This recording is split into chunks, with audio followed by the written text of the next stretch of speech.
PNR with Adam R.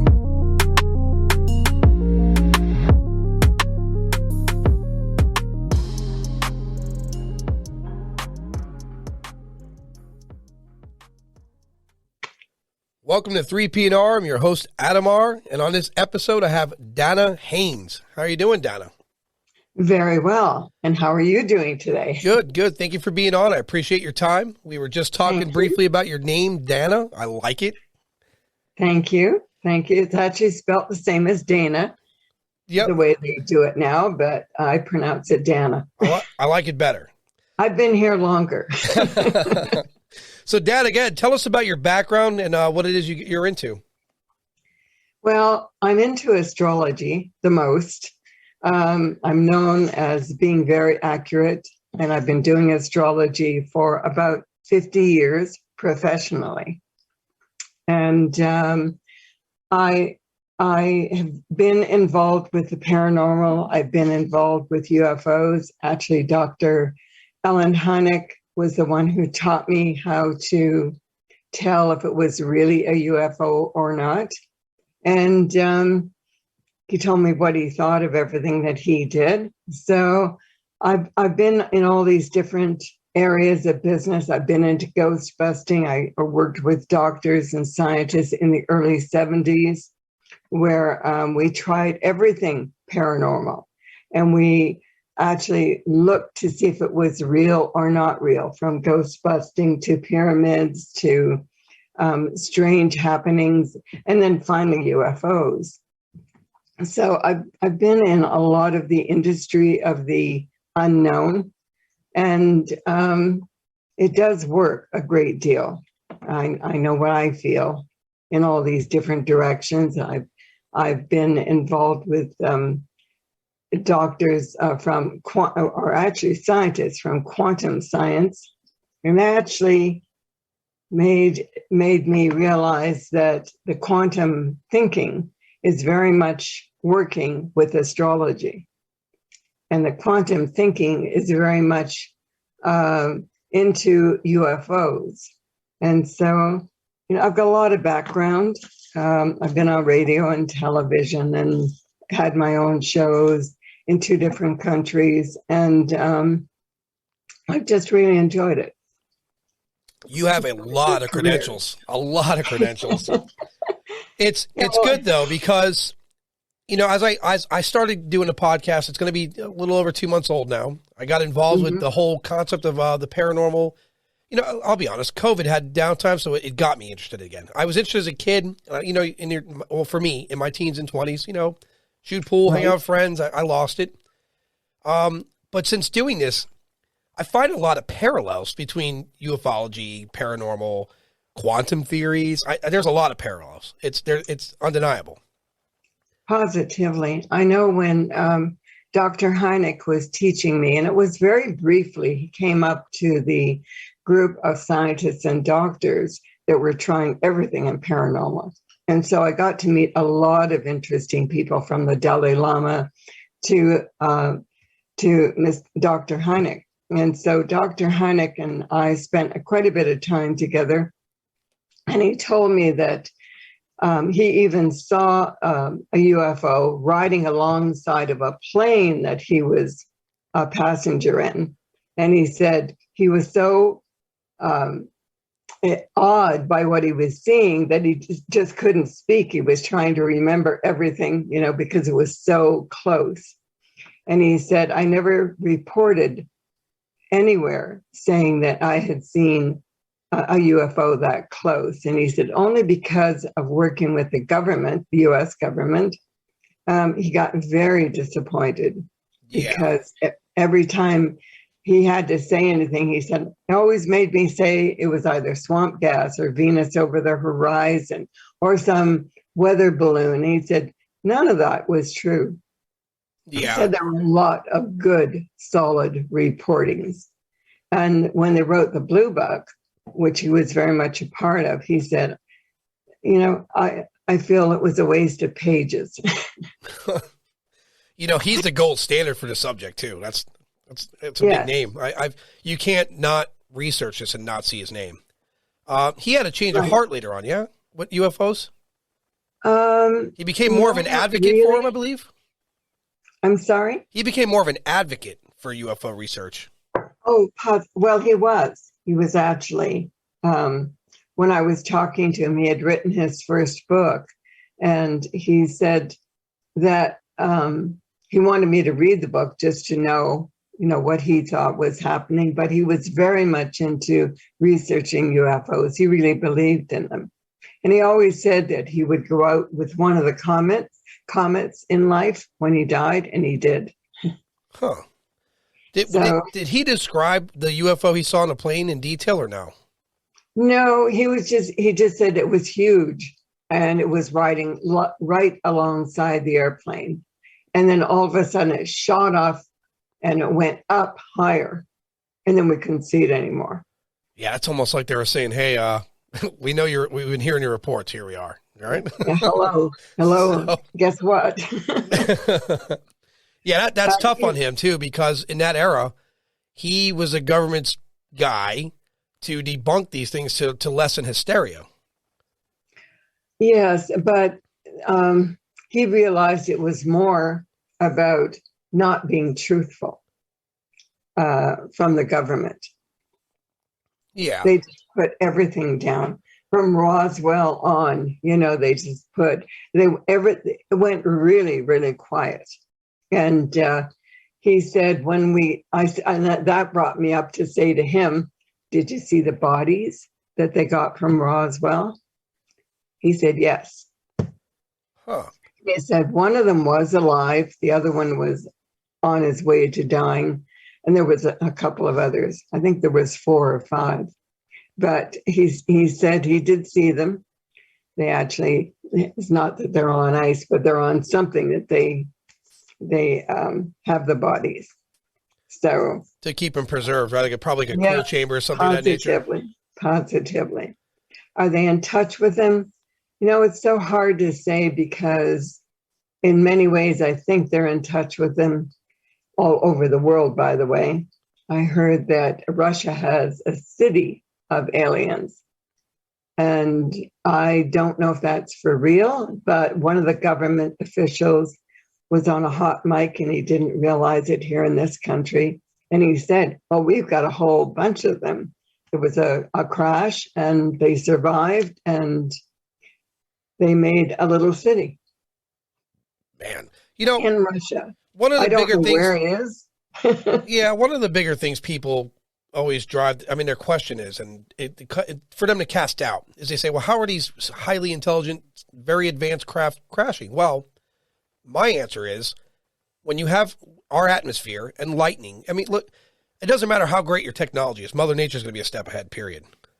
Right. You're not going to, it doesn't matter what we do as an intelligent species or even an advanced one. Nature's been there before us. It's going to be there after us. And it's the ultimate power of the universe, period. So any anomaly could occur to cause an incident. And I imagine because of those crashes, they've had years to prepare to avoid it in the future, right? They had to perfect their craft. Oh, definitely. And these were, the movie Close Encounters of the Third Kind. Familiar with it.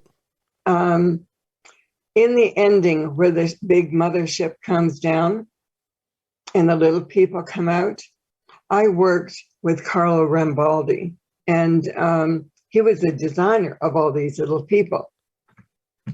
And he actually was going to do a theme park on aliens, but he went back to Italy to do that because he didn't like dealing with corporate America. I don't blame him. I don't blame him at all.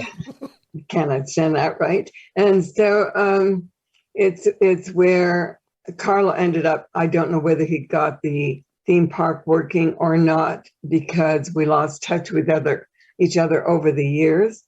But I do know that when he designed it, it was the beings looked almost exactly like the Roswell beings.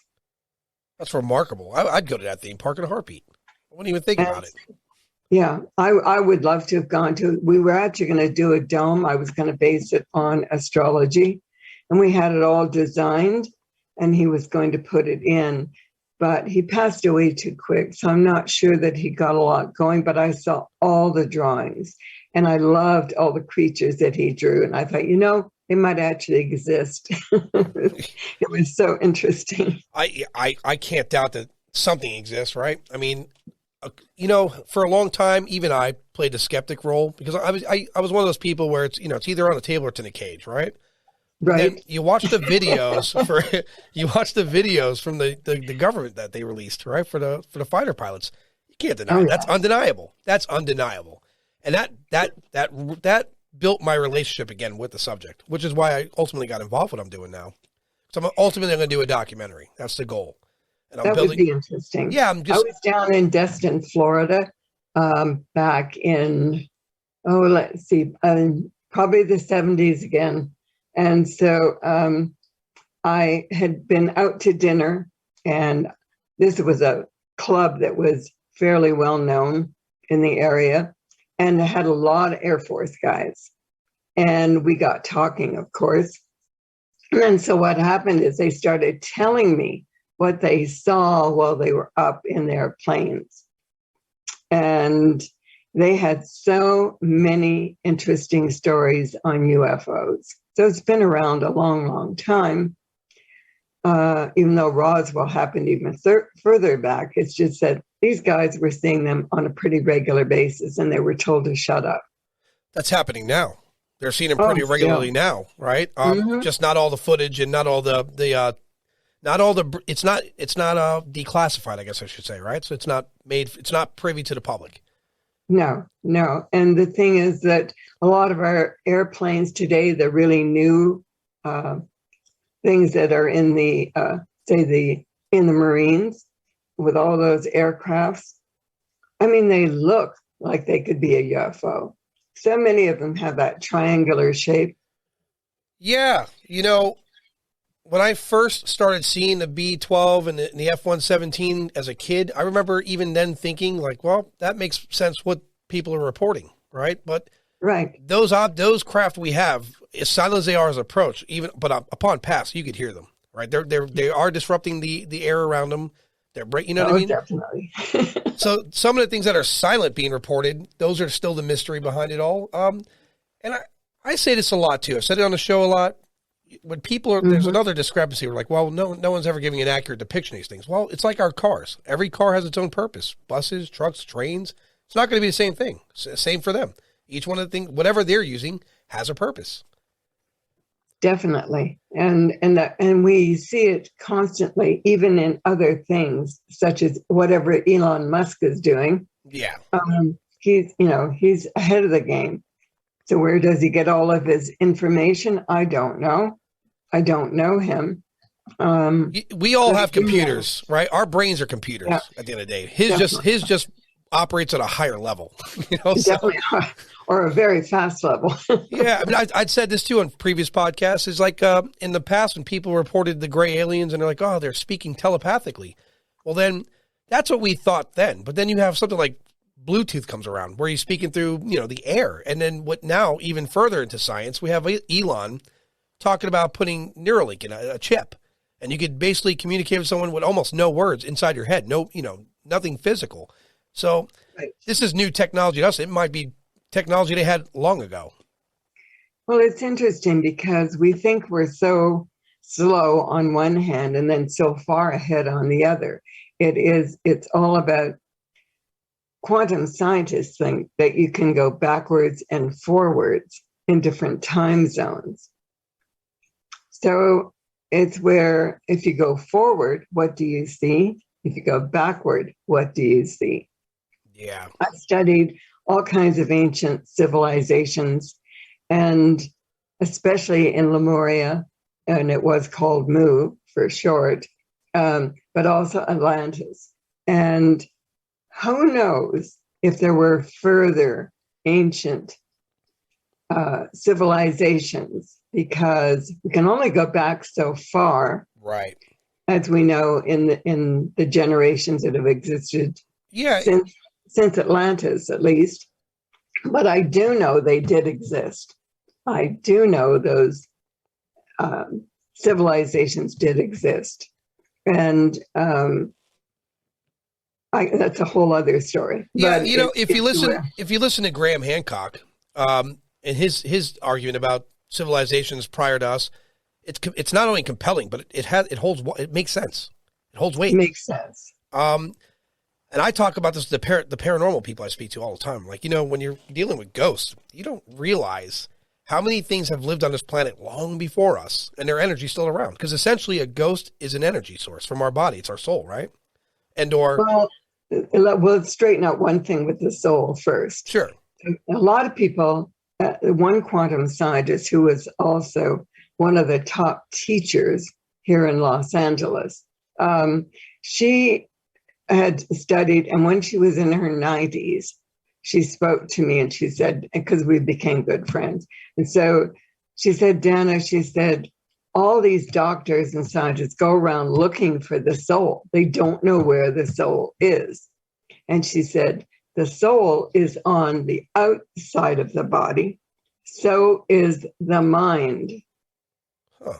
The brain then takes action with the mind and the soul.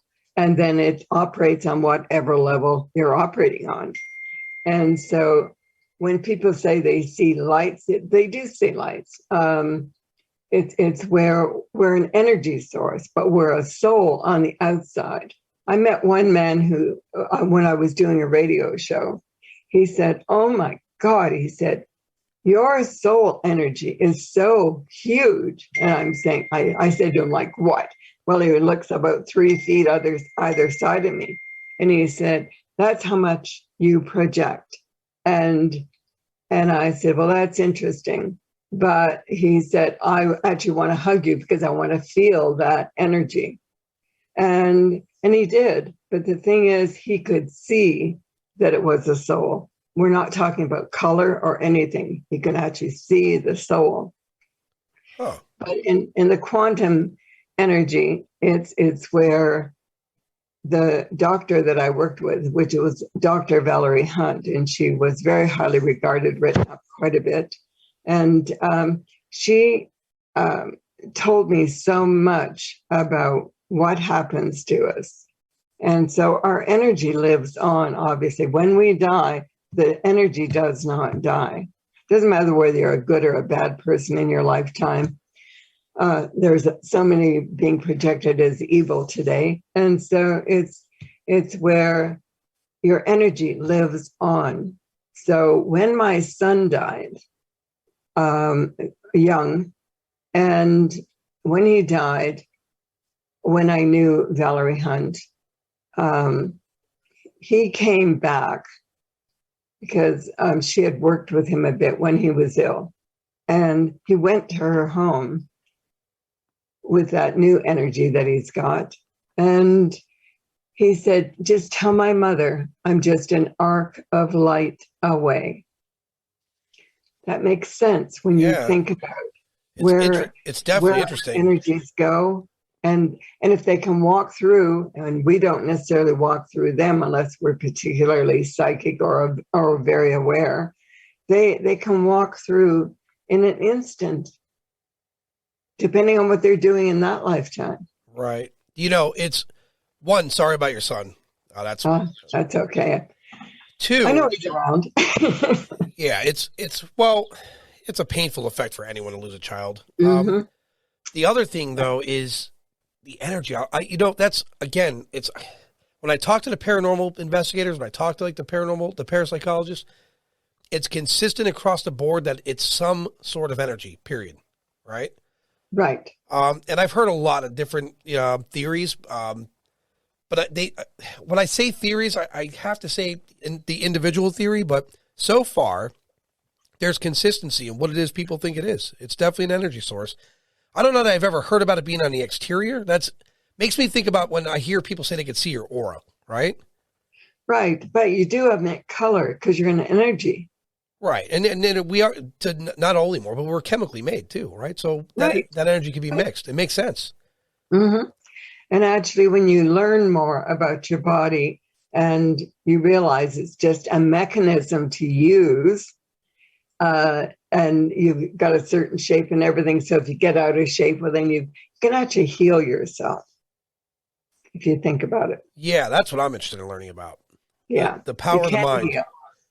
The power of the mind. I know that Dr. Hunt, when she got into it, I mean, she ended up being quite clairvoyant, but she was a clairvoyant about 8 years of age. She went up to 8 years of age. She was very clairvoyant. Then her parents got wind of it and they said, oh, you can't do that. So you now have to learn music and then you'll be a famous music person. She ended up being a scientist. And so that was okay with them. But in her 60s, she actually met someone else that was a clairvoyant, and she said to her, you've got these abilities. Why aren't you learning them and bringing them back out again? So Dr. Hunt did. And so with her knowledge of science and with her knowledge of clairvoyance, she went on to write fantastic books. But I was very close to her around that time. So it was where I learned so much from her, but it was the ability that she could use the science and mix it with the clairvoyancy. And she could see things that a lot of people can't see. And she could go places a lot of people can't go because they don't know how. But she learned this. And so we're way behind in that because it's been so put down in so-called civilized world. And so now it's coming back, and it's coming back with sort of a roar because many people are really getting into the whole esoteric scene. It's not evil. It's not, it's not. Listen, here's a problem. You can't approach anything with filters on. You can't judge things. You can't, we still, to this day, with all the science we have and the technology, we still don't know everything about the brain. We know more about Mars than we do about the human brain. I mean, that's what Dr. Hunt said. They keep looking in the brain or the heart for the soul, and they're looking in the wrong places. Yeah, I have to believe at the top of the head.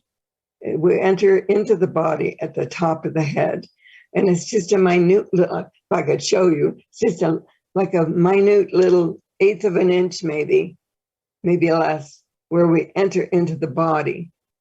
And so it's where we then get the body to operate.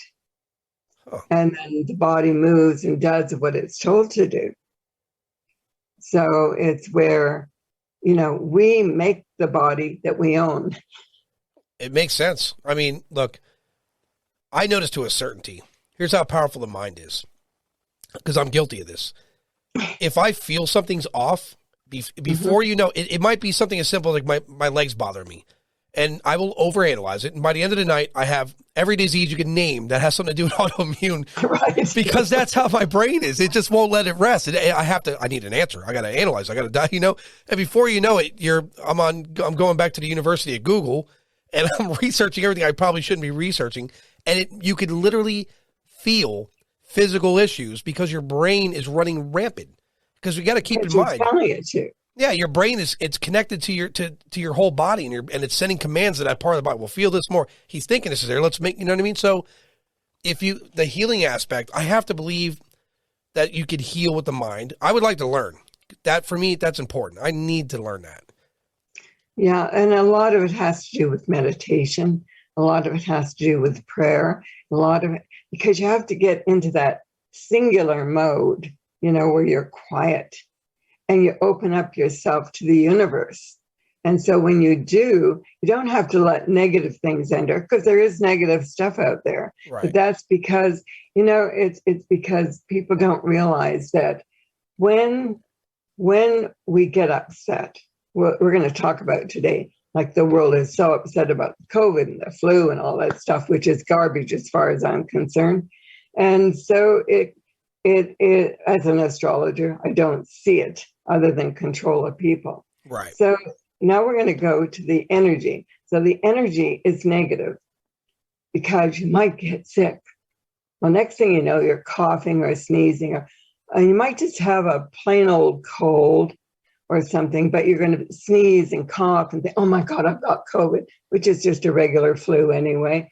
So it's a point of we affect the planet that we live on with all our negative, anxious, fear-driven energy. Yeah. And so then what happens to the planet? Well, then the planet just sends a couple of earthquakes and opens up a couple of volcanoes, and it rumbles a bit. And then you worry about, oh, is there a comet coming and going and hitting the planet? Well, it's not going to happen. It's where it's that negative energy. We fill that earth that we're living on with negative energy. So when the earth is trying to survive, it sends out earthquakes and volcanic activity and a few floods and high winds, only because it's trying to replenish itself and feel good. So all this thing about climate change, I just laugh at it. You talk to a really good weatherman, you know it's not climate change, period. The earth automatically changes in cycles. I believe that. I stand behind that firmly. Listen. Yeah. It's weird that we're talking about climate change when there's scientists that have proven that every 26,000 years the Earth changes its axis and different parts of the world have different weather. I mean, it's like every other thing in the universe. The Earth and the rotation of it changes. It alters. It's a fact. So I stand behind that. And to your point earlier, here's how strong the mind is, right? If you want to play guitar better or shoot better pool or whatever it is, focus. And focus is really meditation, right? You're meditating to lock yourself in. Yeah, so that's really what it comes to. When you're speaking about what you're speaking about earlier, so other people listening understand, meditation's more than just sitting there and chiming, and it's in everything you do, so long as you apply your mind at its full power. It's a focus factor. Positively. And what you said earlier about the negative energy in the earth, here's a fact. Let's take the earth down to a scale, a room, and you walk in a room and there's people in the room and they're angry before you get there. And you walk in, you could sense that energy's present. You could sense tension. So definitely, I like to, as you're discussing it, I love what you're saying. I always scale things down so people understand it differently. Right. Right. And because it makes sense to me. And then as you expand on it, when there's negative energy in the room, now we take that same small scale room. All these people are angry in that room. They walk out into a public place where there's a lot more people and they bring that energy with them. Friction begins there, right? And it's like when you're in a club and you see someone walk in and you could just sense that person's there's bad vibes, and then it spreads around. That's just legitimately how it works. It's basically a virus. It's definitely, it's where when I watch what is going on and watch the energy of people today, I think if they would just sit back and relax and not even put any energy into this so-called COVID-19, you would realize that if everybody did that, it would just simply disappear. I agree. I haven't no matter what the media says and no matter what the big pharma says, it would just disappear. Yeah, listen, mental health, vitamins, exercise, a lot of things like that too, to help it not just cope with it in the event of it existing, or just to stay healthy and combat whatever's coming your way, period. Right. I believe in God very much, but it's much bigger than what most people imagine. Okay. So when you have a belief in God, you absolutely know that your bodies are made to heal and you're born with a good immune system, especially little babies. So for them trying to vaccinate the young people, I mean, that's absolutely insane. They have a good immune system. Even the ones who are ill, like with cancer, they have a good immune system. They will get over their cancer. There's a few who will pass away, but some people are not meant to stay long on this planet. Right. On that topic, it's another big one too. I've been covering it a lot. God. Yes. I grew up in a Catholic home. In my 20s, I really just, disassociated with religion because I didn't see a whole lot coming from it. Until later on, I realized what religion is. It's another organization controlled by a hierarchy where I start reading about even Jesus and other holy people from the past, and none of them ever preached this in a house somewhere or a building. It was just out in the open, and they were speaking of peace. There wasn't any control factor there. So I guess what I'm asking is, what is God exactly in your opinion? Well, in my opinion, it's a bigger energy source than what we realize, because it can create almost anything. I mean, actually, it can create anything, not almost.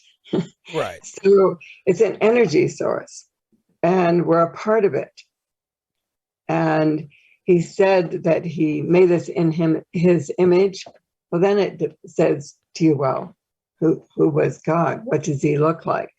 I have no idea. All I know is that we do have guides that can guide us through the life and help us at different points when we're really upset, or if there's a bad issue in our life, they can come and help you. And even God can come and help you, because they sense it. They're living on a different level. And so things I always say to people, if you want to understand the levels, you should read Jane Roberts' book, and it's a fiction book. It's actually 3 little books, and it's all about Oversoul 7. And so if you read the 3 books, you understand the different levels of living. And she got all that information as she was a clairvoyant, and she listened to a man called Seth, and Seth told her how these levels of living operate. So she decided to make it easy for a lot of people and wrote 3 books about Oversoul 7. And one was called The Education of Oversoul 7. The second one was the Further Education of Oversoul 7, and then Oversoul 7 and the Museum of Time. And so when you read the 3 books, you actually want to read more, because it became so interesting to understand all the different levels of living. And so is it right? Well, it's a darn good start, because when I was in a car crash, some guy T-boned me, and I was in an emergency clinic after the crash, and I was being looked at, and then I sat up, and they said, well, we want you to take some pills because your blood pressure is just soaring, and it's going to kill you. And obviously from the crash. So when that happened, they wanted to give me a pill. And I said, wait a minute, let me tell you what I feel right at the moment. And so I told the doctor in attendance, I said to him, I feel the worst I have ever felt in my life. And then I blacked out. And then I woke up to paramedics coming to take me to a larger hospital. And they heard the doctor say, she's been literally gone 10 minutes, but we put oxygen on her, but we haven't been able to get her to come back. And so the paramedic, but I woke up. I literally woke up, but I had an experience in there. And when I blacked out, everything went black. And then all of a sudden, I saw this light. I wasn't traveling up a light or anything. I just saw this light open up. And then I saw this woman come towards me with a bunch of people in the background. And this woman, she took me by the shoulders and she said, Dana, you've done everything in this life so far that we wanted you to do. So we're going to give you the option. Are you coming now, or do you want to stay there? So I said to her, silly me, I said to her, oh no, I've got to go back. There's so much more to do. So she said, are you sure? I said, yes. And then she let go of my shoulders. The other people in the background disappeared. And that's when I woke up hearing that I had been gone 10 minutes. That's big. And I knew I'd been gone. I mean, but it was like no big deal. So when I had to have surgery a few years later from this same accident, um, I I went into the emergency and said, I'm really not feeling good. I think whatever pill this one doctor gave me, I think I'm just reacting to it. All of a sudden, I collapsed. And so then I went into emergency surgery after they found out that I wasn't getting any blood to the brain. Oh. So they said, we don't know, to my son, they said, we don't know if we can save her or not. So I never heard any of this. But anyway, I went into surgery and they thought they'll repair this artery that had been disturbed in my neck, which had closed off the blood. So anyway, they did some more tests. But now all of a sudden they thought they got to do something. But while they were testing me and looking at my body, they found an artery that was just laying there, not doing anything. And so they figured they could use it to repair my neck artery, which they did. So when the doctor was a very young man, he said, 3 weeks later, he told me, he said, we thought we were going to lose you when we saw that artery. But he said, you know what? He said, we did some tests and we found this artery just laying in your body. And so we thought, nobody has an artery laying in the body. But they could use it. So he said, we used it. He said, but I don't know how you got that artery. He said, I've done so many surgeries. The other people on the team did so many surgeries. They've never seen anything like this. It's never been written up. He said, I don't know where you got it. And I said, well, it's either my alien blood or God put it there. Right. Yeah. It's either an abnormality or it's a miracle. Right. Somewhere in the center. Somewhere in the center, and so, it's been where I've always kept up astrology all the time. I had a lot of UFO experiences, but it's where astrology is my main thing. And when I do it, I get calls constantly. I got 9/11 4 years before it happened. I got it. I put it on radio even the weekend before it happened. And I said it was going to happen. And I saved a lot of clients' lives. But if they weren't my client, right. You don't put those messages out that easily, only because you don't want to put a message out and have them think that it's scare tactics or, right. Yeah, or another nutcase, So I only put out what I can, and I just did it limited. But a lot of my clients were forewarned. It's the old story in humanity. The hero turns into a villain every time. Yeah, it's unfortunate too, And on Matt Drudge's show, I picked the exact day that the Yugoslav war would occur, that the U.S. went there. And all of a sudden, my phone and everything else, you could hear all kinds of noise because I was on a call to New York with Matt Drudge. And so I knew that the CIA and the FBI came in. So, because they wanted to know how I knew it was that exact day they were going to go in. Yeah, I'm sure they cornered you on that, right? Yeah. I mean, and so, some people are just selected. Because for me, I've never witnessed anything. I've never seen. That's part of what I'm doing. Why I'm doing this anyway. Why I want to get out and do a documentary. I want to be able to witness something. And out of all the podcasts and off-air interviews and people I, vetted, it feels like people are just selected, and I'm just not going to get selected. It sucks, but I guess it's what it is. You're not going to get selected. It's just at this moment. Yeah. You are learning so many things that you can decipher and say, well, that hasn't happened to me, but we'll see if it ever does. That's like for me with God, like speaking of how our energy works, I'll tell you what was really game changing for me.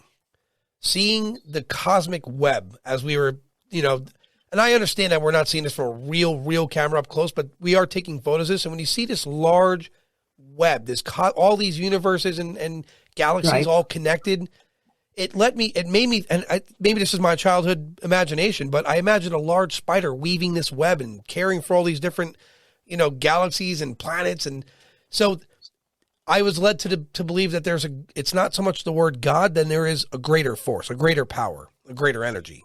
Well, I always used to say that. I always would say it's like some people say it's the one, and Right. other people just go right with the churches and say God. But it really is a very large energy source.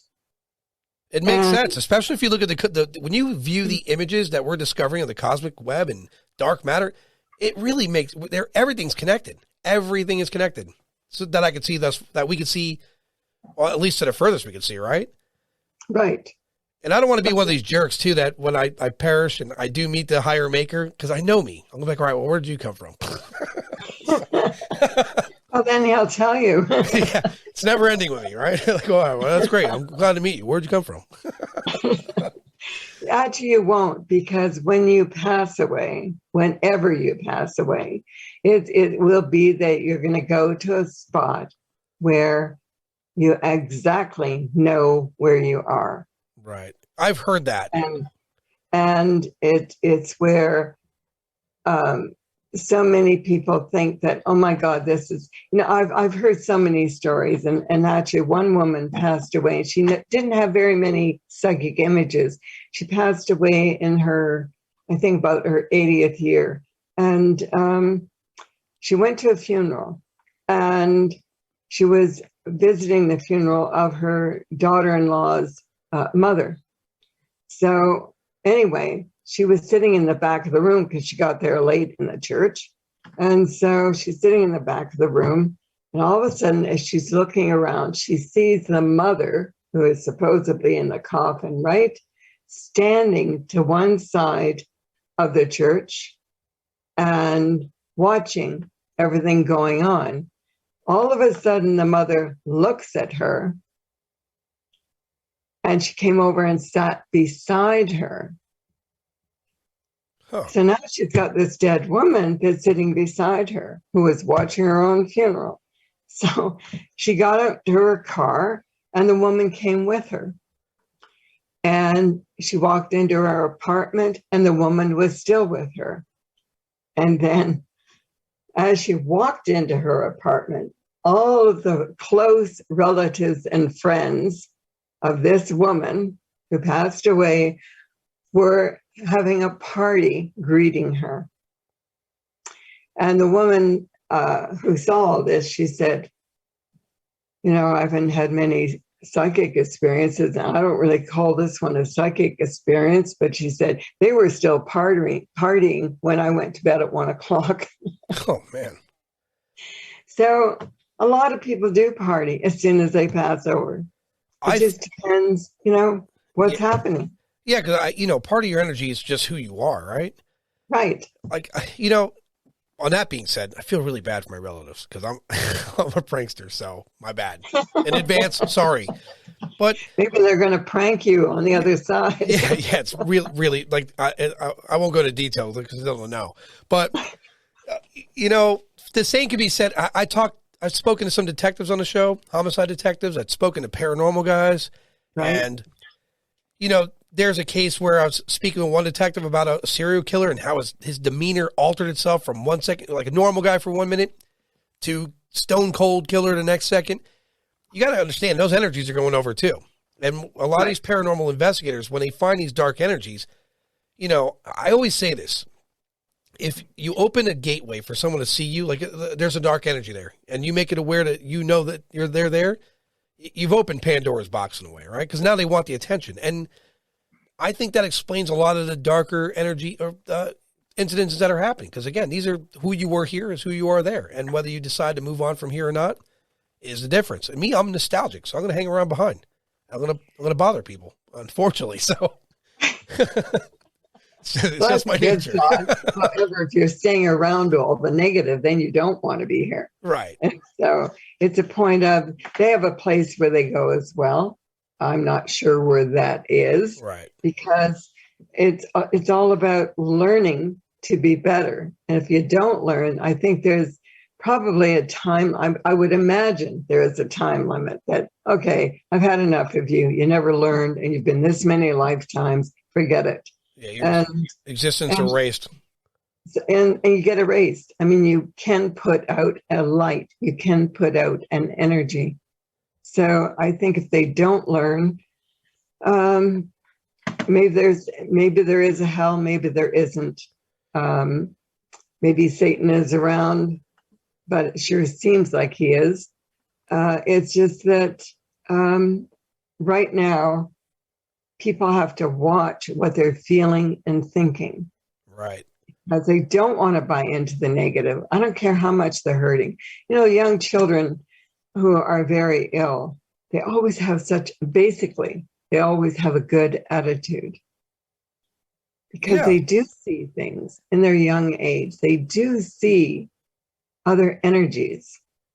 And that helps them. I'm not saying the doctors don't help and the nurses obviously do help, but it's where the children see energies. When my son was dying, he saw energies and I would watch him and he would interact with them, but he couldn't talk because he had brain cancer. And so he couldn't talk. And I knew that the energies elsewhere were talking to him. And so it would either be guides or people who have passed over that he knows, because he would get a big smile on his face. And they were preparing him. They're actually preparing him for his passing. But there was one time when I was giving him lunch and I saw him look away and all of a sudden I saw this big smile on his face. So they were obviously making smart remarks. And so I just said to Parrish, which was his name, I said, Parrish, I said, just tell him, tell your friends, it's not your time yet. I'm not ready. Yeah. And then he came back to eating the lunch. But I saw him drift at different times, and I knew they were preparing him to pass over. I tried everything to keep him alive, tried to find doctors, specialists. But at that time, they did not have the ability to even stop it. And it's sad because they do. It's sad because some things are just completely out of our power. Completely. Mm-hmm. We don't know that. I know a lot of people have this. There's an expression: everything happens for a reason. I think everything happens by design. That now comes back to me on astrology. Right. When I set up your chart with your birth time and your birth date and where you were born, you have a map. And so I can read that map. And so it shows positively that we have choices. But then when we make the choices, it's always going to be what's stronger in our feelings and emotions. So it's where we do follow a path. I never thought about being an astrologer. I thought, I want to be an archaeologist. Now I don't want to play in dirt. I want to be an architect. I'm not good at numbers. And I end up picking a number associated with astrology. So astrology is all about numbers. It's all about the planets, but it shows your design of what you're going to do. And so I can tell when you're making decisions as to which way you're heading, but I don't pick your choice. I just tell you what I see. Right. And so the only time I do anything particularly is when somebody say they want to sell their house or something. I tell them when to put it up for sale because I know they're going to sell it within a week, and I tell them exactly to put it up at this time and what's going to happen. And if offers come in and they don't quite finish, but we knew that I saw that they were going to finish, it would be that someone went away because of something else. And then they come back and they end up buying it, but it was still that person within that week. And so it's where you can see things. But the thing is, death is hard to see. I worked for Nancy and Ronnie Reagan, and I'm not the one who wrote the book, thank you. But I worked for them for 30 years, and right up to her death. And so it's where I could see what was happening. When I took over from the woman who was just before me, it was right at the assassination attempt.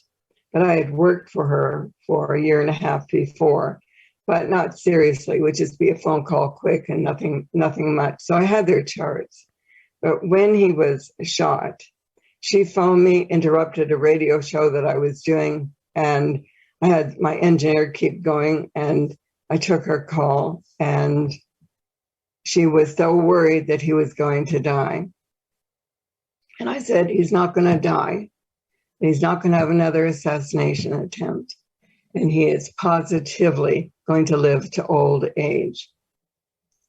And so I repeated that about 4 or 5 times, and then she finally accepted it.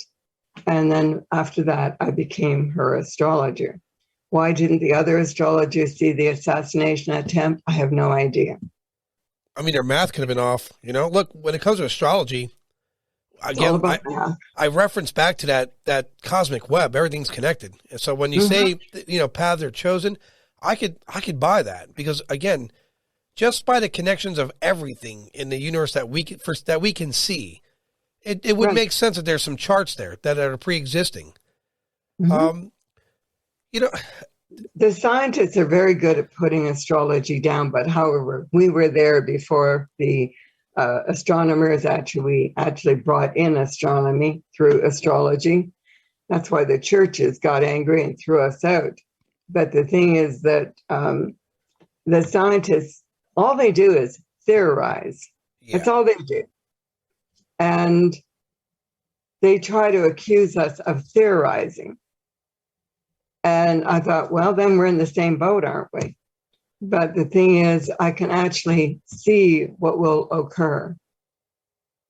Right. And when I concentrate on a particular item, I can positively tell you what's going to happen. I used to pick the football games.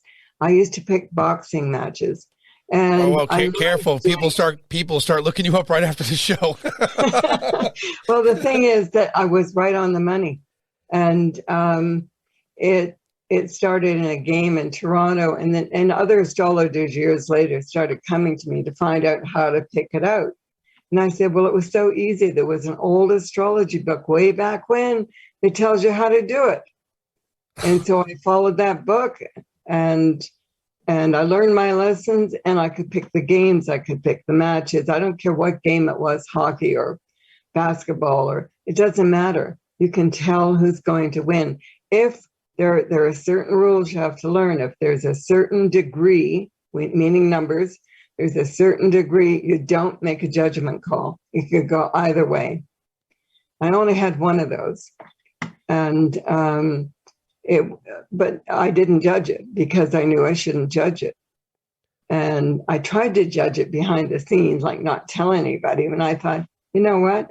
It's just going to flow, whichever it is, whatever team wins. Sometimes we can't pick it, but it's where I realize that we are so connected in this universe because it's so huge. It has so many universes within our universes, meaning they're side by side, but if we could get there, I don't know how we would get there, but I think we can get there just by the way we think. Well, it all comes back to that everything's connected, right? Yeah. It defaults that every time. Like, you know, to circle back to ufology and UFOs, right. I see parallels there too often, like between astrology and UFOs. A lot of parallels in it. Positively. I mean, right at the moment, the scientists decided, well, not just yet, it was a couple of years ago, Pluto is not a planet. Well, how come the ancient people, very ancient people, knew about Pluto before we ever did? Fact. Yeah. In fact, I can't remember now. Oh my God. was it Sumerians or the Mayans? So one of them had a tablet with all the planets accurately depicted on it in position and everything. And Pluto is definitely a part of that. Yeah. And so Pluto is a planet. And like right now, today, with the world the way it is, it's really interesting. When I drew up the United States chart, well, I've drawn it up for many years, but the thing is that when I looked at it in 2020, I thought, oh my God, Pluto has come to the exact same position as it was when the United States began. Huh. And so that is huge, because that Pluto that's sitting way back there, it's all about generations of. And so it's saying to me, well, you know, we were making a choice whether we became a nation or not when we did become a nation. And so I thought, now what's going to happen? So when I saw what was happening, I thought, oh, this is really a point of whether the United States is going to stay the United States, or whether it's going to fall apart rather quickly.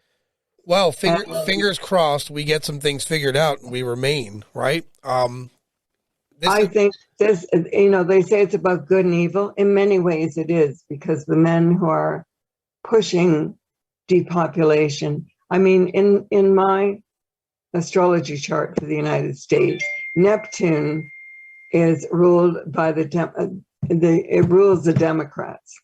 And so Neptune is in a very bad position right at this time. Therefore, then the Democrats are the ones who are putting out the negativity. Then you go and look further. It's all about the Antichrist.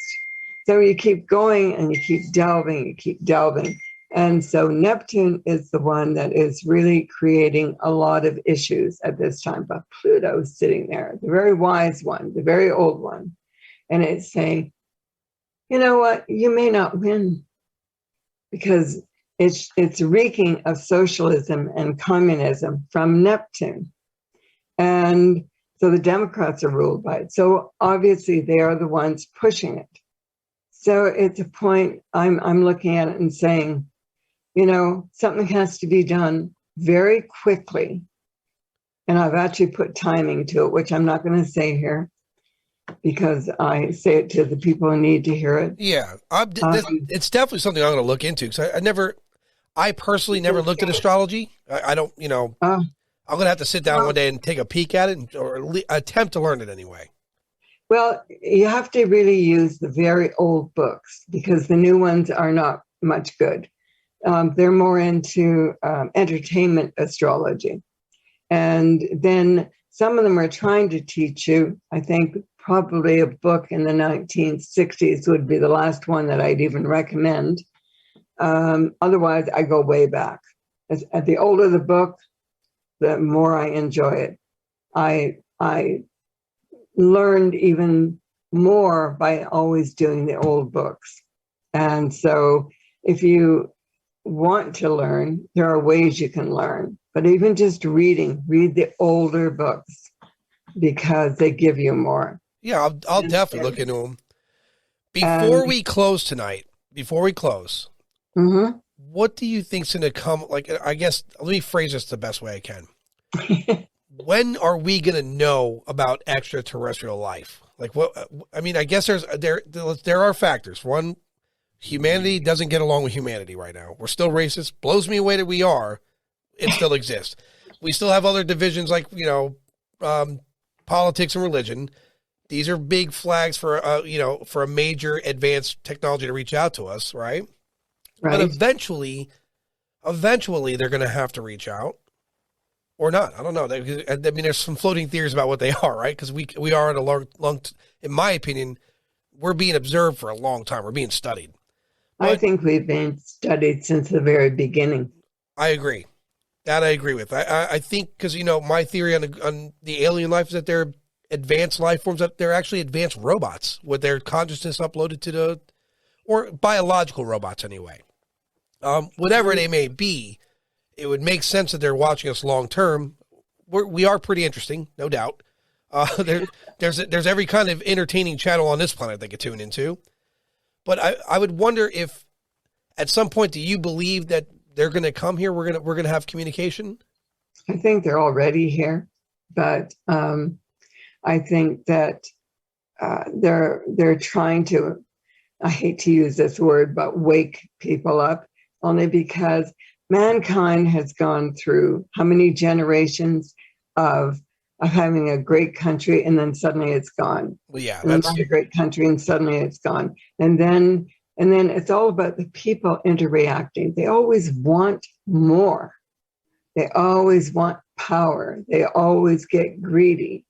And they don't realize, as Einstein said, it's all about love. And he was a very smart man. Yeah.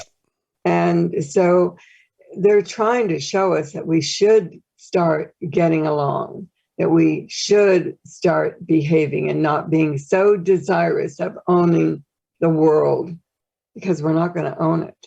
No. So it's where the ones who are really into this, shame on them, because they're harming too many people today. But the thing is, if we don't smarten up and understand that the greater power or energy, whatever you want to call the God source, and I'm sure there's a lot of names out there, but the thing is that, you know, it's being aware that there is a being larger than life. And he made all of us, all through the whole universe and other universes. So we know nothing. We really know nothing. We don't really have that much information, though we think we do. We don't. Well, that's the problem. It's like us as children, right? We're born as children. Right. We don't know anything. We hit our toddler age. We know everything. We hit our teens. We don't know anything again. We get in our 20s. We can't be bothered. It's that pattern that we have. We're too busy knowing it all. At the same time, we don't know it all, because it's by design. We do that, right? So by design, but I see in astrology the option for everyone having a good life. Yeah, it's real simple too. They take different paths, you know? Yeah, I say this often. If you want a religion, humanity. If you want a race, human. If you want a place of origin, Earth. It really could be just that simple. All you have to do is step out on the ground and just feel it, just stay quiet and just feel the pulse of the earth. You can feel it. All you have to do is stand in some dirt or on a football field or something and just feel the ground and just stay quiet. And all of a sudden, you're going to feel the movement of the earth.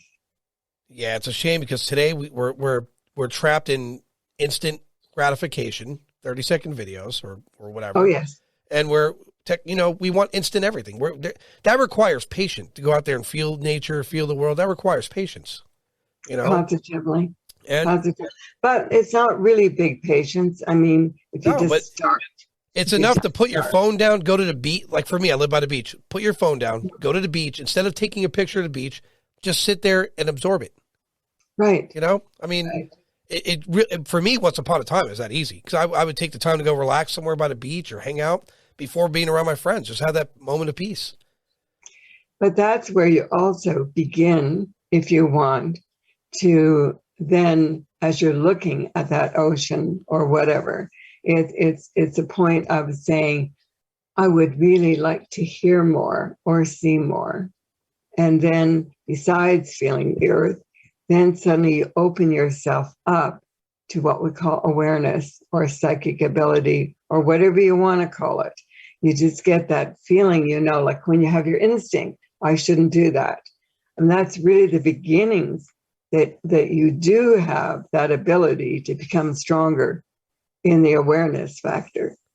And, it's so important for people. They've just been so busy lately being fearful and not being aware, because if they were aware, they wouldn't be fearful. I agree with you. Donna, It has been a pleasure, an absolute pleasure. I plan I'll be reaching out to you again. Well, there's some topics I'm going to talk about off air, right? I don't want to share it with anyone. So, all right. But I appreciate your time, and I'll talk to you real soon, Donna. Okay, thank you. Have a great night. Bye-bye.